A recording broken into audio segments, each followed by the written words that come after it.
बाळ, फ्रीजमधून श्रीखंड काढ ना. आम्ही पूर्वी घरीच बनवायचो श्रीखंड. त्याची चवच वेगळी होती. आता काय सगळं रेडीमेड. आजी, हे श्रीखंड खाऊन बघ. आज तुझ्या आईनं घरीच बनवलं की काय? हे आहे गोकुळचं श्रीखंड. अगदी जिभेवर रेंगाळणार. जिभेवरच नाही तर मनावरही रेंगाळणार. गोकुळ श्रीखंड, मनावर रेंगाळणार.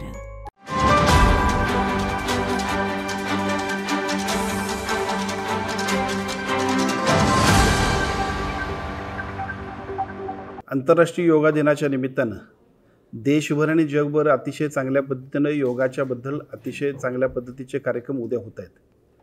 कोल्हापूर जिल्ह्यामध्ये सुद्धा त्याच पद्धतीनं अत्यंत उत्साहानं आणि प्रत्येक शाळेमध्ये 45 मिनिटांच्यामध्ये आपण अतिशय चांगल्या पद्धतीचे कार्यक्रम घेतो आहे. संपूर्ण नागरिकांना मी विनंती करतो की अतिशय चांगल्या पद्धतीनं होणाऱ्या या आंतरराष्ट्रीय योगा दिनामध्ये आपण सगळ्यांनी सहभागी व्हावं.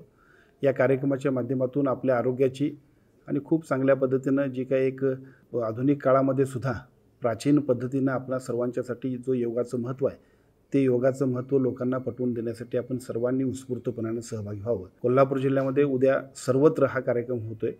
अत्यंत उत्साहानं याच्यामध्ये सर्वांनी सहभागी व्हावं.